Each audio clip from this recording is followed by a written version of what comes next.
As you might know, this month is dedicated to Black history.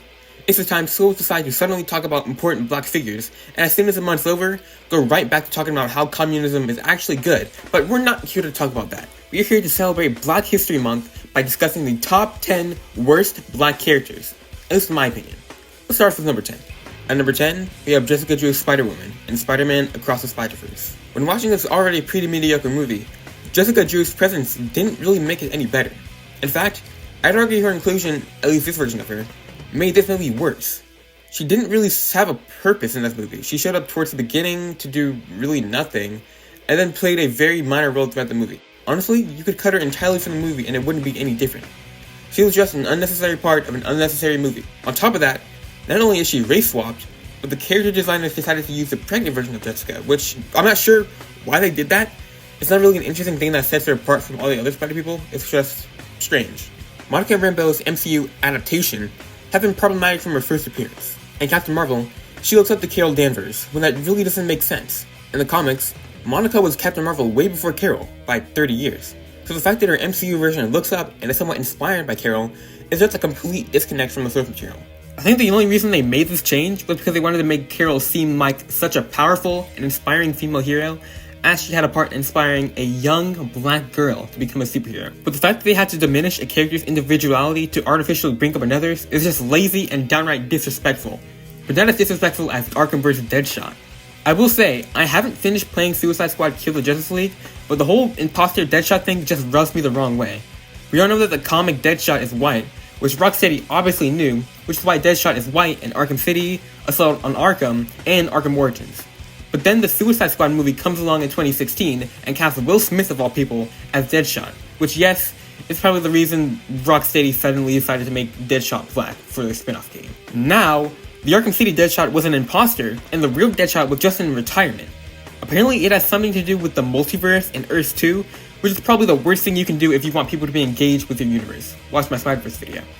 Now that Rocksteady has now introduced the multiverse in their games, the floodgates have been opened to numerous amounts of confusion for those invested in the universe. And for what? Some inclusivity, brownie points, and a little audience overlap with the 2016 movie? Pathetic. Since we're on the topic of the Arkham games, how about we talk about Azrael? I remember playing Arkham City and going through the Watcher in the Wings side mission and being so captivated by the character of Azrael. But at the end of the mission, I was so excited to see him return in Arkham Knight, and maybe play a central role in the game. This did not happen. Azrael's side mission in Arkham Knight might as well have been a story pack, as all the missions are basically just semi-difficult challenge maps. The missions barely had any story significance, and even the gameplay of the missions is just a repeat of the game's combat, as Azrael has the exact same gadgets, takedowns, and even animations as the Bat. Rocksteady really could have taken this opportunity to flesh out Azrael's character and have him team up with Batman to stop Scarecrow in the Arkham Knight, which his Arkham City mission was kind of alluding to, especially since the Watcher in the Wings side mission ending was so ominous and mysterious. They really dropped the ball on Azrael. For how good the Batman is, it still has its flaws. One being some of the casting choices, Zoe Kravitz as Catwoman in particular. First, even looking at her costume makes me want to fucking gouge my eyes out. I think it took some inspiration from the 2002 redesign, but I have no idea where the mask came from. The mask serves basically no purpose, and it doesn't really cover her face all that well. All this costume needed was the 2002's design's goggles, and the costume could have been possibly saved. Second, why cast Zoe Kravitz for Catwoman?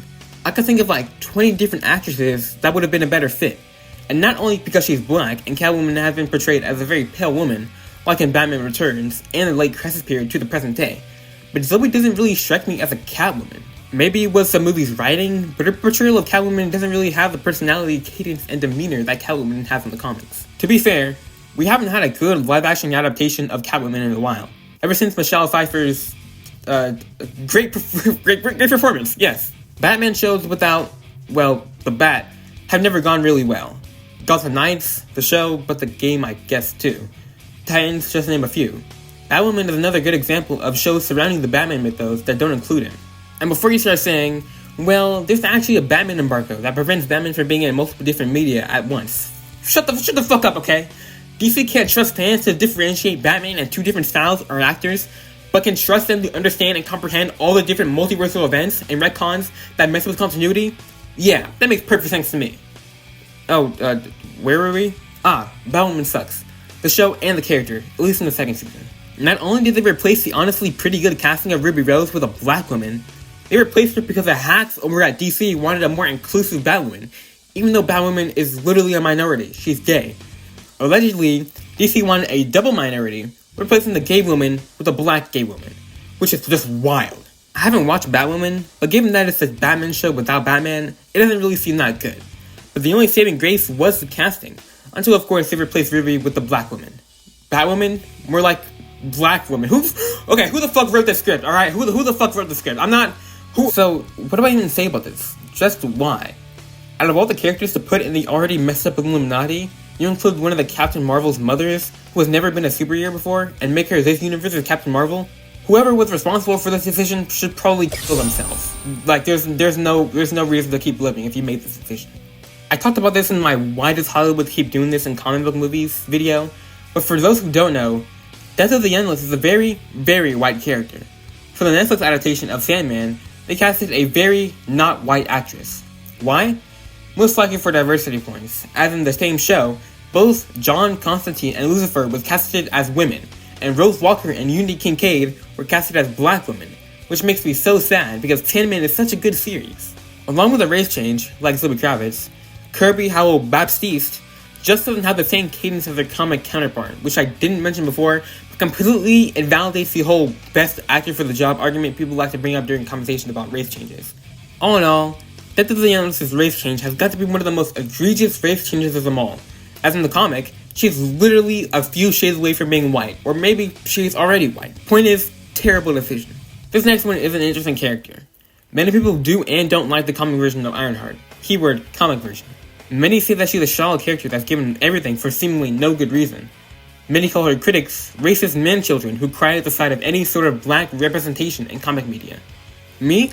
I've never read an Ironheart comic in my life, but what I have seen is Black Panther Wakanda Forever, which Ironheart had a significant part in. So, what do I think of her MCU version? She's pretty much just a corny black teenage girl stereotype who made a big machine and is suddenly trusted by an advanced country to help them fight a bunch of sea people.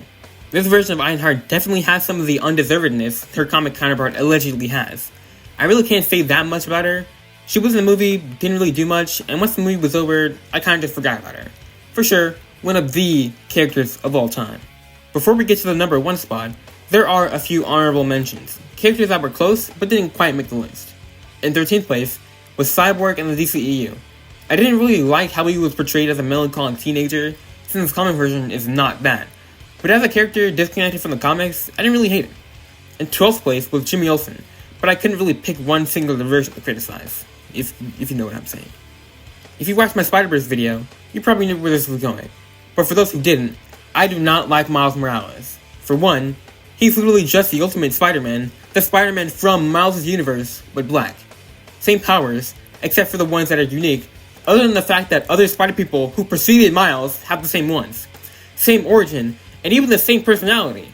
Really, the only reason why Miles even exists is because Marvel wanted an inclusive black character and was too lazy to come up with something original. He's really just a product of comic writers' inability to create something new, and resorting to piggybacking off of pre-established characters in order to legitimize their creation. And there you have it, my ranking of the 10 black characters I see to be the worst. Let me know your top 10 in the comments below. About Lowhand, this is targeted harassment towards the black community. Don't you worry, I got you in June. You've been watching Lowhand, I've been Lowhand, and are you phased? Are you thinking?